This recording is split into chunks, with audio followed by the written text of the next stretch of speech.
Dans l'épisode précédent de Superplay, Radigo et son invité Kicker ont commencé la première moitié de son run sur Contra Shattered Soldier, un jeu PS2 de Konami sorti en 2003. Son objectif, obtenir le rank S, c'est-à-dire la note maximum que l'on reçoit en finissant le jeu sans se faire toucher et en faisant 100% de destruction sur chaque niveau. Mais évidemment, ce serait trop simple s'il ne s'imposait pas un défi supplémentaire. Il a donc décidé d'obtenir le rank S en mode 2 joueurs, ce qui a pour conséquence de rendre les ennemis 2 fois plus résistants, et en faisant tout ceci d'une traite le plus vite possible.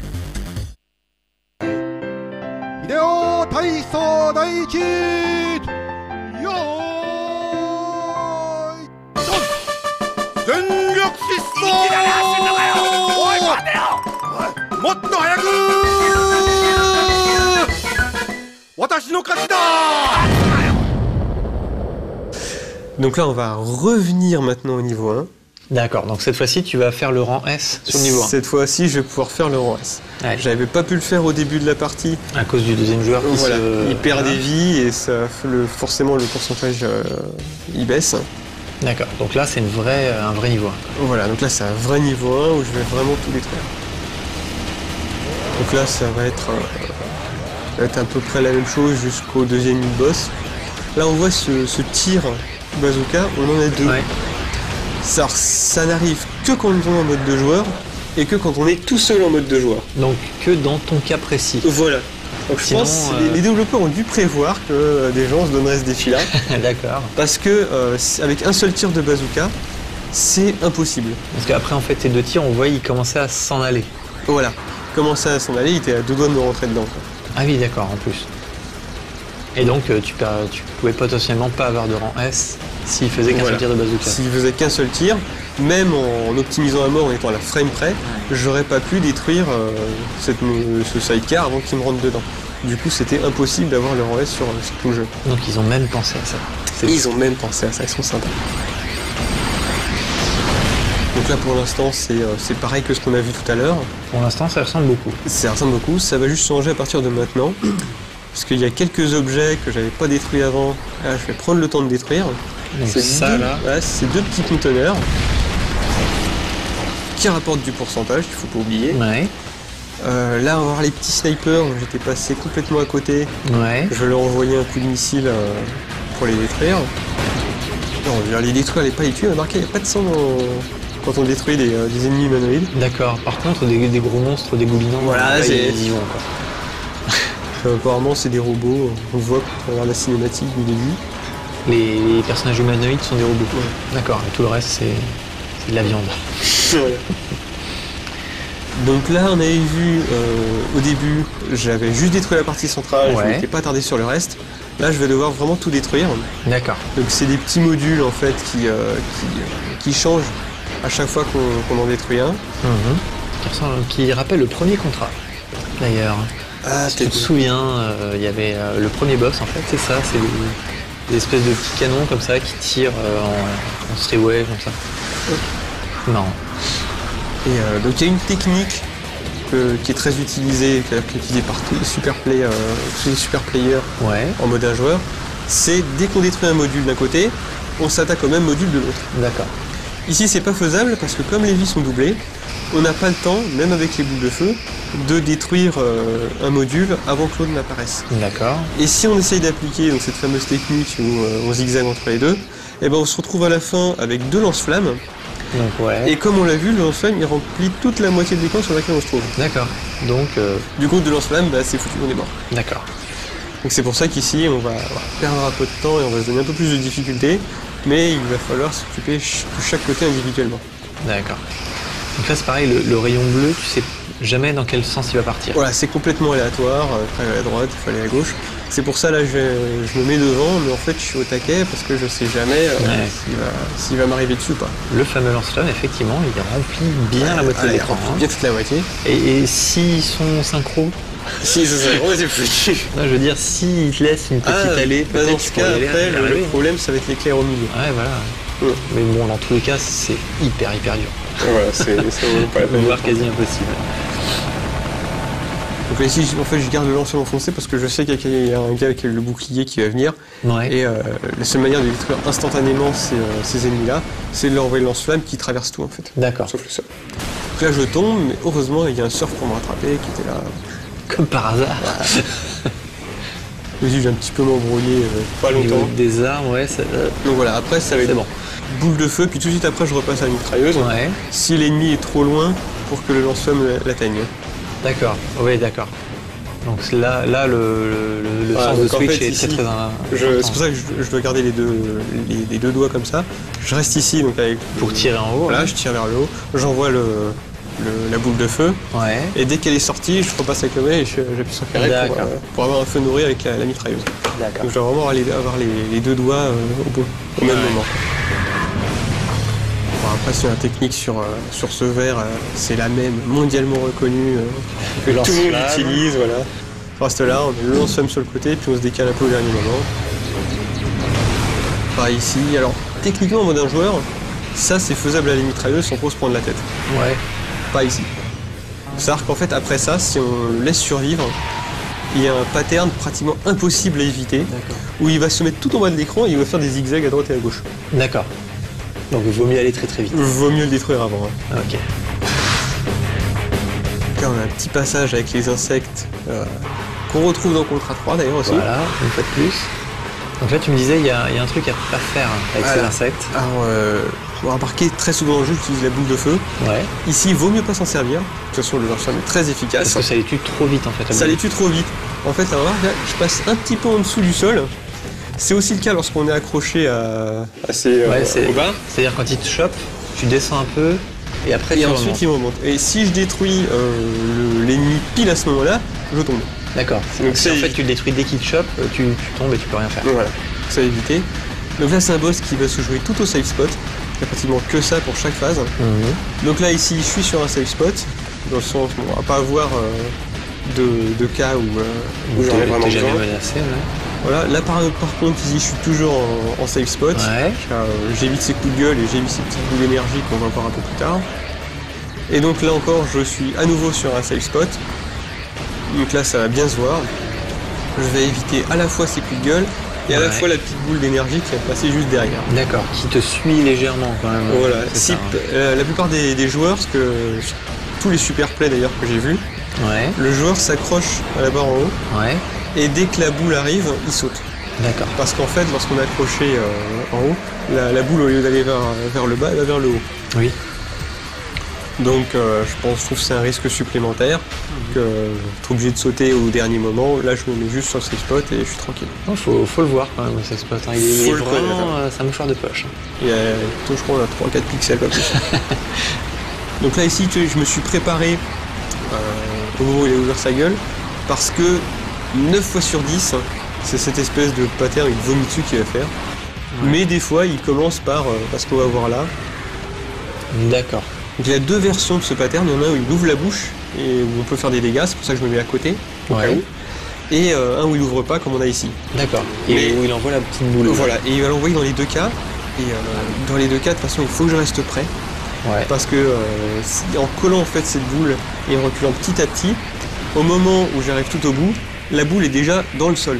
Et elle me touche pas. Elle est inoffensive. Voilà. Et alors que si je reste tout à gauche de l'écran, elle va toucher mes pieds au moment où elle va arriver à l'extrémité de l'écran. Donc il faut avoir trouvé le truc, passer du temps, dire tiens ça marche. D'accord.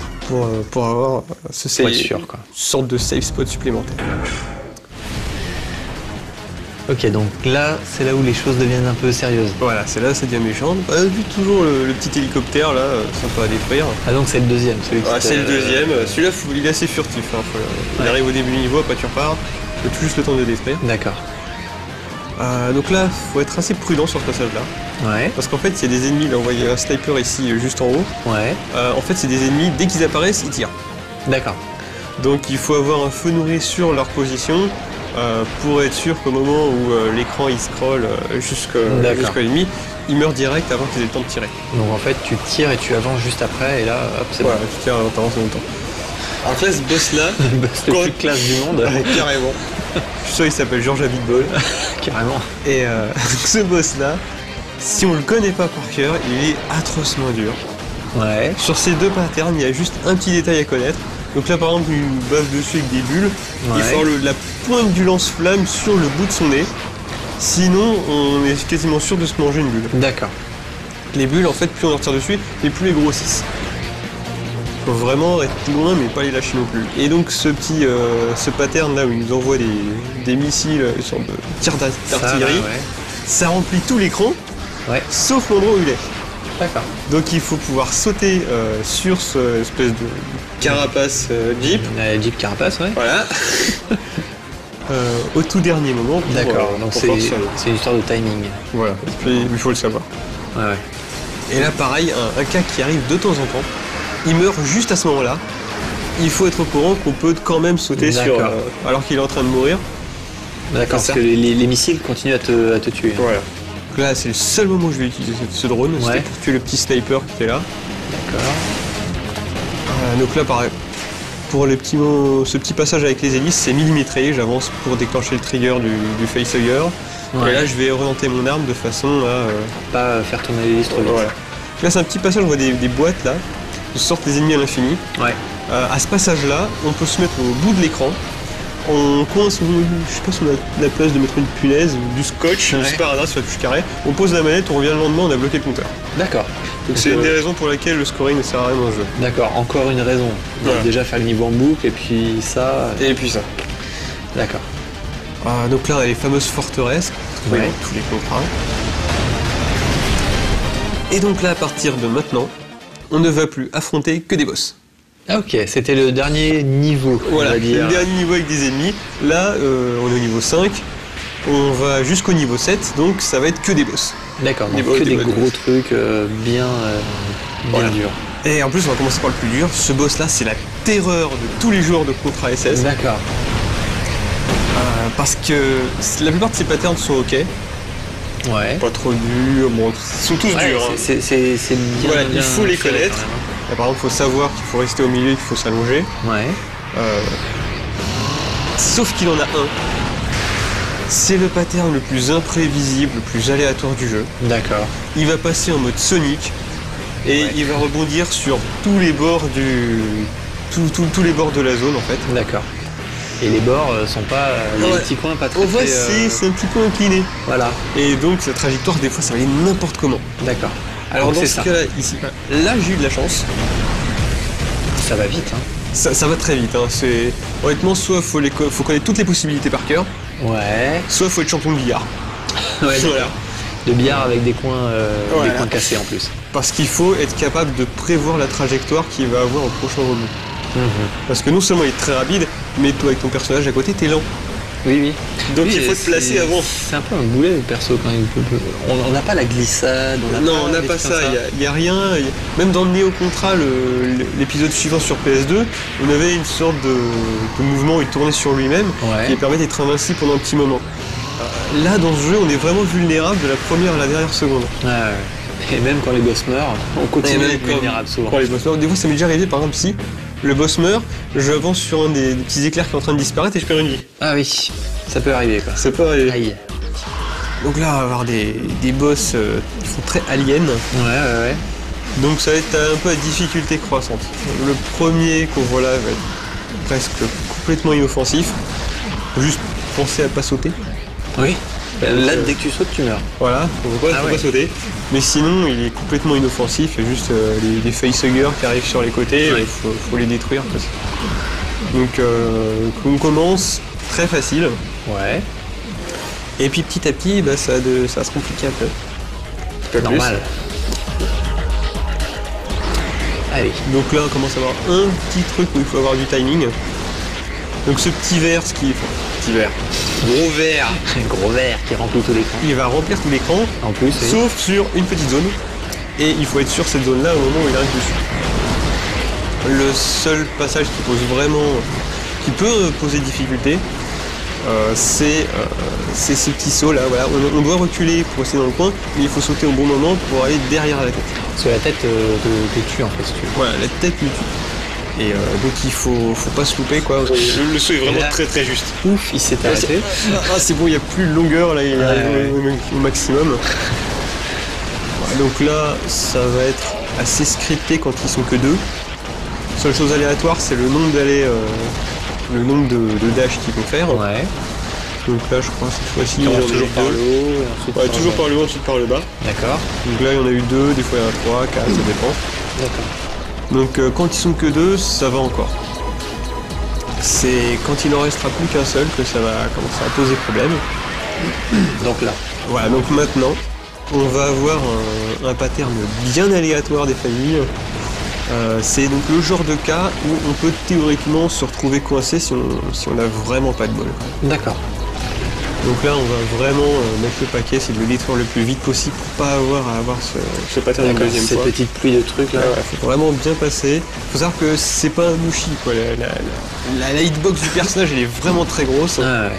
Et des petits, des gros espaces entre les boulettes où on se dirait oh, c'est bon, il peut passer tranquille. En fait, on est vachement en danger. Ouais. Non, ce qui perturbe aussi, c'est le saut.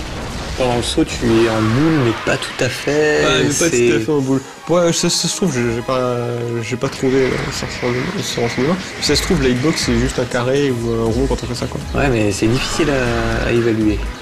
Alors, sur ce boss, j'ai trouvé une technique, je suis assez fier. Ouais. C'est que normalement, en mode un joueur, on peut le détruire largement avant qu'il ait le temps de faire la dernière partie de son loop. D'accord. Qui est assez dangereuse, pas trop non plus. Et là ici en mode 2 joueurs, j'ai réussi à trouver un petit safe spot juste devant, qui permet de le canarder pendant qu'il est en train de tirer son laser, et donc qui va me permettre de le tuer juste avant qu'il lance son dernier pattern. Qui est redoutable. Qui est pas redoutable, mais faut vraiment être au taquet, quoi. D'accord. Donc là, tous ceux qui ont joué à Contra, ils vont tout de suite reconnaître Red Falcon. Ah, c'est Red Falcon son nom. Red Falcon par chez nous, je crois au Japon c'est Gappa. D'accord. Donc ici, il va falloir commencer par détruire les yeux, c'est ce qu'il y a de plus important. Déjà, il faut tout détruire si on veut avoir 100%. Ouais. Mais d'abord les yeux. D'abord les yeux, parce que les projectiles tirés par les yeux nous suivent. D'accord. Enfin, ils ne nous suivent pas, mais ils sont tirés dans notre direction, donc c'est les plus dangereux. D'accord. On va d'abord s'occuper de ça. Ensuite, comme on veut avoir nos 100%, on va détruire les bras. Ouais. Mais de temps en temps, on va quand même tirer quelques coups sur la partie frontale. Afin de rester exposé le moins longtemps aux trous que vont laisser les bras quand on les aura détruits. D'accord, parce qu'une fois qu'il aura plus de bras, il va faire d'autres il va commencer à faire des patterns dangereux, très aléatoires. D'accord. Donc de temps en temps, je lui envoie une petite boule de feu sur la tête pour diminuer un peu sa vie. Ah ouais. Un petit truc à faire d'ailleurs peut-être sur un prochain run, ce serait de compter le nombre de boules de feu qu'il lui faut, juste assez pour l'affaiblir, comme ça une fois que les bras sont détruits, j'envoie une boule et c'est fini. Ouais. Donc là il va nous envoyer une espèce de noix de cajou, de crevette, je sais pas trop. Ouais, une petite crevette. Pour quoi que ce soit, en tout cas le personnage doit être vachement allergique parce que dès que tu la touches tu meurs. Donc là encore les directions sont aléatoires. Ouais. Et donc il y a un autre pattern qu'on verra pas ici parce que voilà c'est fini. Voilà. C'est en fait il nous envoie une petite boule bleue qui va aller se coller sur la barre sur laquelle on se trouve. D'accord. Alors, quand il la colle juste au-dessus de là où il est, ça pose pas de problème. Mais des fois, ça va traverser toute la longueur de l'écran. C'est-à-dire qu'elle se déplace sur la barre? Non, en fait, il va par exemple apparaître sur le trou du bras gauche. Ouais. Et il va aller se poser tout à droite de là-bas. Donc en fait, elle va traverser l'écran. Voilà. Et durant ce moment-là, faut penser à sauter par-dessus. Oui, forcément. Alors là, je commence à vraiment stresser à ce moment-là. Ouais. Parce que avant ce run-là, j'en avais fait 2 autres. Ouais. Et sur les 2 autres, j'avais perdu une vie sur ce passage-là. Donc j'étais vraiment stressé. Je voulais vraiment pas perdre une 3e vie à nouveau sur ce passage-là. Surtout que là, ça fait un petit moment que tu joues. Voilà, ça fait un petit moment. Je commence à fatiguer et à bien stresser. Ouais. Donc je suis vraiment très très attentif. Ouais, et d'autant plus que si t'as perdu une vie, c'est pas pour rien, quoi. C'est un peu dur. Voilà, c'est vraiment un pattern très dur. En fait, il est très aléatoire parce que la direction des missiles, des fois c'est à droite, des fois c'est à gauche. Ouais. Et elle est désynchronisée avec la direction des éclairs qui vont aussi à droite et à gauche au fur et à mesure que le boss passe. Donc ça fait qu'on a un truc complètement aléatoire. Et on peut facilement se prendre un missile en pleine poire. Ouais. C'est vraiment un pattern très difficile. On le voit pas quand on est en mode un joueur parce que ça passe très vite. Il a très peu de vie sur ce pattern. Il serait déjà mort il y a longtemps. D'ailleurs, si on utilise bien les boules de feu, je pense même qu'on peut le détruire avant même qu'il ait le temps de commencer à bouger. D'accord. Donc là, je commence à souffler, je me dis, c'est bon, c'est bon. Ça y est, plus de passer. Voilà, là, je vais avoir une partie super scriptée, super prévisible. D'accord. Donc je sais qu'il va d'abord aller à gauche pour ensuite tirer son canon. Là, tu vois, je prépare carrément pour le prochain pattern. Je sais qu'il va arriver, qui va nous envoyer à pile se mettre sur mon lance-flamme. Et après, je sais qu'il va revenir. Alors, quand on ne connaît pas le loop, on se dit, ah mince, qu'est-ce qu'il va se mettre à droite, à gauche. Du coup, on se met à droite, et puis pouf, il nous marche dessus. Alors qu'en fait, il est à droite. D'accord. Là, pareil, voilà. S'il a fait, en gros, tout à l'heure, il va le refaire encore et encore jusqu'à ce que les faits. Il a fait une boucle. Voilà. Donc, il devrait déjà être mort. En mode un joueur, il est déjà mort. Donc, c'est comme je disais, sur certains combats, ça va juste les rallonger un peu, comme là. Sur d'autres, ça va les rendre infiniment plus durs. D'accord. Et on va voir tout à l'heure vers la fin du niveau, il y a même certains save spots qui permettent d'expédier le combat en mode un joueur, qui vont tout simplement disparaître. Et là, la difficulté elle n'est pas multipliée par 2, elle est multipliée par 100. D'accord, ah oui. Ça devient vraiment atroce.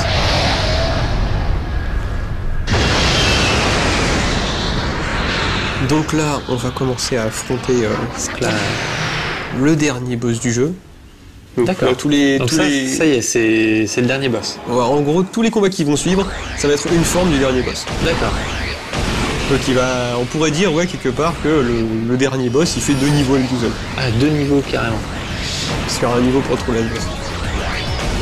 Donc là, voilà, on a ces fameuses boules de feu où il faut sauter vraiment au dernier moment par-dessus la première pour pouvoir esquiver la deuxième. Il y a 2 versions. Il y a une version qu'il a fait au sol. On voit encore, c'est jouable. Et il y a une version qu'on va voir là qui est aérienne. Il faut vraiment manquer de se manger la première pour avoir une chance d'esquiver la deuxième. D'accord.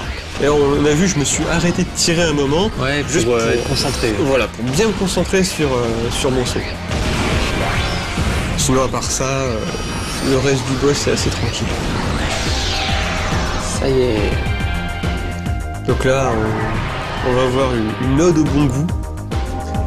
Je sais pas s'ils avaient fumé, je ne me souviens plus. Ouais. Déjà ? Ah oui. Le fameux crapaud. Le fameux crapaud. Qui nage élégamment et on y croit. Il est très dangereux. Ouais. En fait, ce passage où il faut sauter par-dessus, ça demande vraiment des sauts très bien timés. Et parce qu'en même temps, il faut aussi gérer les boules de feu. Ouais. Et puis donc tirer sur le truc pour le rétrécir pour pouvoir sauter dessus. Voilà, et en plus on peut le faire que sur le premier. C'est-à-dire, tire avec une boule de feu. Donc ça passe à travers et ça va rétracter tous les projectiles. Seulement voilà, une fois qu'on a touché un projectile, la cible suivante ne subit que la moitié des dégâts. D'accord. Là, ça se voit particulièrement. Voilà. Donc je te laisse imaginer le peu de dégâts que ça lui fait quand ça arrive au crapaud, ça lui fait pratiquement rien. Il est ridicule. Complètement ridicule. Et donc là, oui, les dashs qu'il va nous faire, en fait, même si la direction, c'est toujours s'il va arriver à droite ou à gauche, mais la hauteur est aléatoire. D'accord. Donc il faut que je décide au tout dernier moment, si je fais rien, je tire en l'air, si je me baisse ou si je saute. D'accord. Et ça va assez vite quand même. Ça va assez vite. Allez, 3e forme. Allez, c'est parti. Donc là, on a un passage très stressant. Parce qu'il est vraiment long. Déjà en mode un jour, il est long. D'accord. Il est long quand on utilise les boules de feu. Mais là en plus, je suis en mode 2 joueurs. Donc ça va être 2 fois plus long. Et en plus, je vais utiliser la mitrailleuse. Parce que comme c'est plus long, je dois jouer plus safe. J'ai plus de chances de me faire tuer. Et donc ça va encore rallonger la durée. Mais du coup, niveau risque, ça vaut plus le coup de rester avec la mitrailleuse comme ça, de détruire les méduses au fur et à mesure qu'elles arrivent, et donc après de concentrer le feu sur le boss quand l'écran est dégagé. Ça vaut mieux de faire ça plutôt que d'y aller au bout de feu et devoir gérer le timing en même temps. Parce que t'es obligé de détruire les méduses. ça vaut mieux. Ça vaut mieux. À moins qu'on soit vraiment un génie sur les sauts. Ouais. Et qu'on soit capable de slalomer. Donc faut s'imaginer slalomer à droite. Voilà, la droite, imagine, au moment où je me prends ça, il y a le boss qui passe en dessous et je peux sauter par-dessus. Et c'est vrai que le boss fait des passages. Voilà, donc je dois nettoyer, je dois conserver, si tu veux, l'écran clean. Ouais, de ton côté au moins. Voilà, au moins de mon côté, pour pouvoir ensuite être safe au moment où le boss va passer en dessous. Et donc c'est super stressant parce que ça va durer très Et effectivement, il y a beaucoup plus de tours de pattern qu'avant. En plus, quand on est dans le jeu, on est concentré à fond, on a l'impression que le temps ralentit. Oui.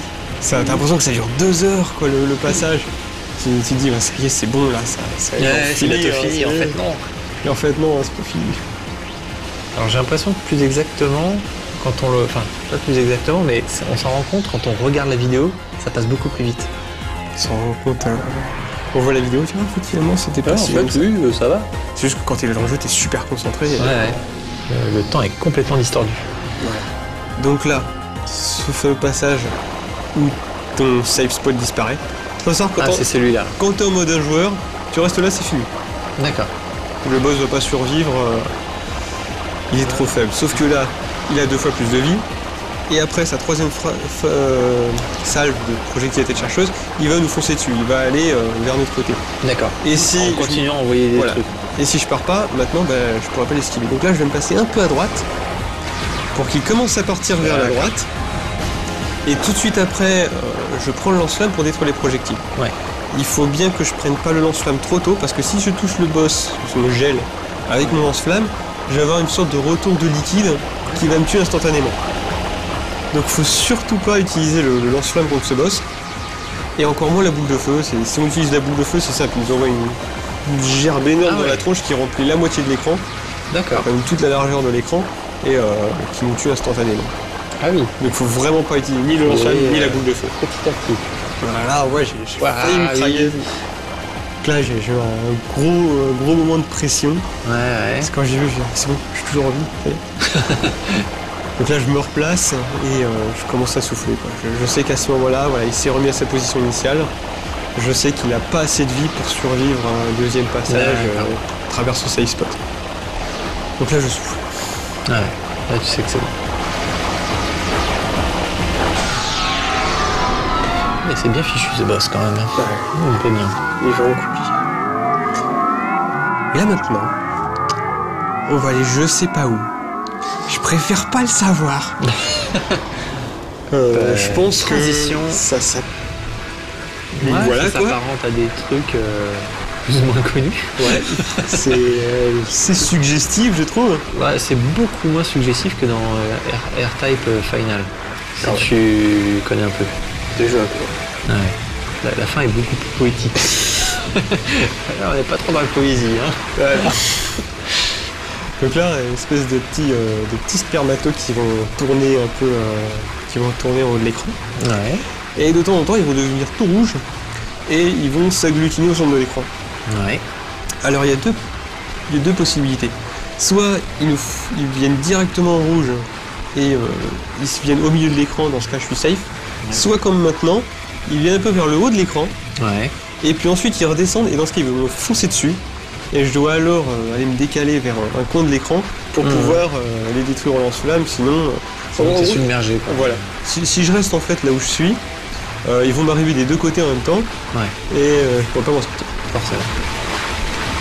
C'est un passage assez dangereux. Après, une fois qu'on a trouvé le truc, ça demande juste un peu d'observation et ça passe tout seul. D'accord. Parce que la montée du groupe de spermatozoïdes là est quand même très très subtile. Ouais, on le voit pas beaucoup, surtout il y en a quelques-uns qui restent au milieu de l'écran. Tu vois juste un peu la concentration, voilà. Donc là, ils vont... La concentration qui diminue et puis là, ce coup...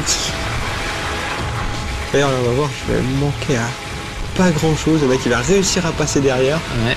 Alors moi, je verrai juste après et donc là, c'est fini. Bravo. Donc là... il nous reste encore le dernier. Ah oui, il y a encore un dernier boss après la ribambelle de dernier boss. Quoi. Voilà, après avoir tout un niveau uniquement consacré ou presque au dernier boss, Bah, il y a encore un dernier boss. Un ultime true last boss. Donc, on peut facilement faire les 100% en fait, en terminant simplement ce niveau. Ouais, c'est à partir du 6e niveau, on ne peut pas ne pas faire 100%. Parce que de toute façon, la seule chose à faire, c'est de détruire les boss. Voilà. Alors ça se voit même très bien sur le true last boss, parce que lui tout seul, il vaut 100%. Oui, forcément. Il n'est pas en plusieurs parties. Voilà. Alors, ce true last boss, je dirais qu'il n'a de true last boss que le nom. Oui. Parce que finalement, une fois qu'on connaît bien ses patterns par cœur, c'est pas un true last boss à la Mushi qui te remplit tout l'écran. C'est sûr. Et puis même niveau charisme, c'est pas la même chose. Donc la difficulté principale, c'est ce pattern-là. Donc c'est boule de feu, ouais. Voilà, c'est boule de feu qui arrive vraiment au tout dernier moment. En fait, il y a 2 directions possibles. Soit il les envoie sur le vaisseau, comme on l'a vu sur la cinématique. Donc horizon. Ah non, vers le bas. En diagonale, ouais. Voilà. Soit il nous les envoie bien à l'horizontale, comme on a vu maintenant. Ouais, comme on a vu juste avant. Donc là, il va faire... Là, tiens, en bas. D'accord. Et en fait, on voit que la réaction est légèrement différente. Sur la variante où il les envoie à l'horizontale, je dois sauter vers l'avant et retomber pile à la verticale pour passer entre la 2e et la 3e boule, puis m'allonger pour esquiver les autres. D'accord. Quand il est... là, je crois. Là, c'est l'autre. C'est encore là. À ce moment-là, je dois reculer légèrement au moment où je redescends pour pouvoir passer entre les 2 colonnes de feu. D'accord. Si je fais exactement comme j'ai fait pour l'autre, je vais atterrir sur la colonne de la 2e boule et je vais perdre une vie. Ouais. Donc voilà, il faut être au taquet et changer la direction du saut au dernier moment. Donc là, suspense. Ah ouais. Donc il faut vraiment jouer ça au dernier moment. Et puis faut retrouver le truc. Alors moi j'ai mis un petit moment avant de trouver quelque chose qui me permettait de réagir seulement au dernier moment. Ouais, parce qu'il y a plusieurs façons de le passer, mais c'est le plus safe. Quoi.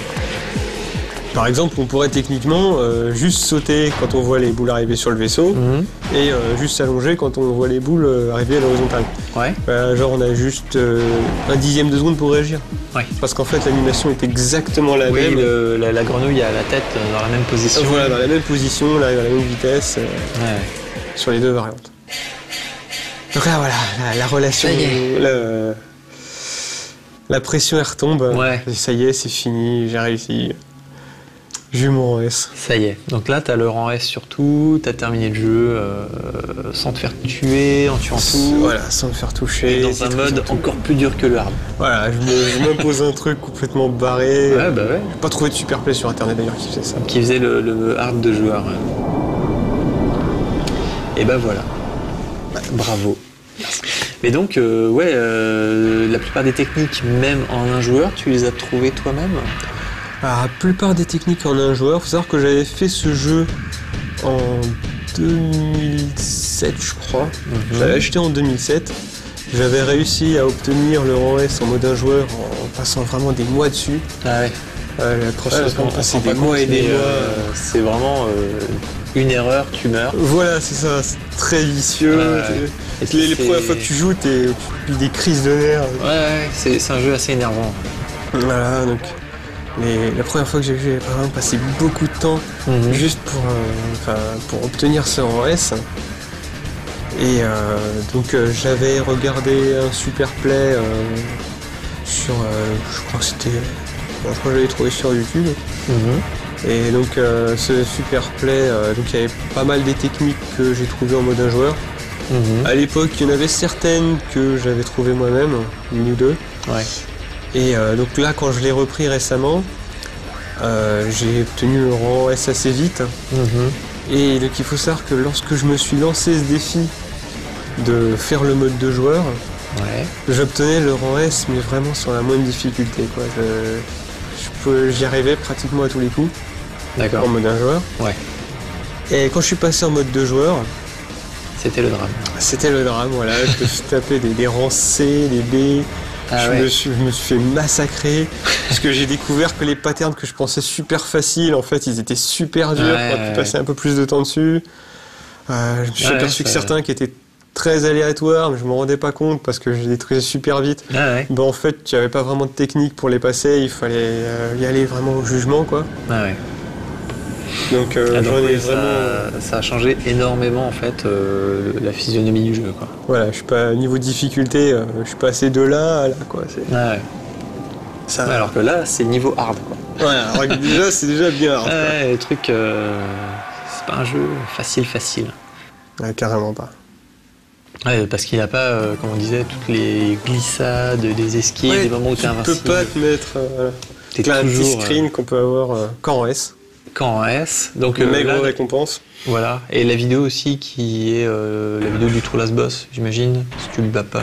Enfin, dans un mode de difficulté inférieur, t'as pas ça, non? Si. Je vais pas tester en fait. J'ai jamais joué en easy en fait. Tu joues quoi hard, d'accord. J'ai jamais joué en easy à ce jeu. Et donc ici. Par contre, voilà, là tu débloques un truc. Alors, moi, j'ai déjà débloqué depuis un petit moment. C'est la fameuse vidéo de Contra versus Sparkster. La fameuse vidéo doublée à la bouche. Voilà, on va admirer. Ils se sont bien défoulés sur. C'est vrai que ça se voit, ils se sont bien amusés à la faire. C'est ridicule. Complètement. C'est vraiment fait à l'arrache en plus. Bon, d'ailleurs, je crois que c'est la seule apparition de Sparkster en 3D. Il a toujours été fait en 2D. Ouais, sur les Rocket Knight Adventure. Ouais. Et ils se sont même pas donné la peine de faire les textures et de l'éclairer, quoi. Hop, Sparkster en 3D, c'est fait. Game over. Bon, merci pour ce grand moment de cinéma. Ouais, ça me fait plaisir. Et puis tu joues pas mal aux jeux musicaux. Ouais, je joue un peu au Danmaku. Pas mal à Pop'n, à 2DX de temps en temps. J'avais fait Pop'n c'est fait, 2DX c'est fait. Voilà. J'avais fait un peu de double en fait sur 2DX. Ouais. Pop'n, j'essaie de carter mon niveau. Ouais. Le Danmaku, j'ai mon petit 1cc sur Moshi 1 en maniaque. Ouais, qui est pas mal. Ouais, voilà, je suis jamais arrivé jusqu'au niveau de le finir en ultra quand même. Ouais, c'est pas évident. Bon. Ouais, c'est pas évident. Ouais, puis de temps en temps, je joue un petit Danmaku pour garder l'habitude. Pour regarder le niveau, ouais. Tout. D'accord. Là, récemment, Crimson Clover, ouais. Très bon. Donc on te verra peut-être sur des jeux très différents en fait. Voilà, c'est bien possible. C'est bien possible. Qu'on me voit sur un Danmaku ou sur un 2DX Pop'n, qui sait. Qui sait. Eh ben, à une prochaine j'espère. À une prochaine fois. Là, merci Kicker. À bientôt. À très bientôt.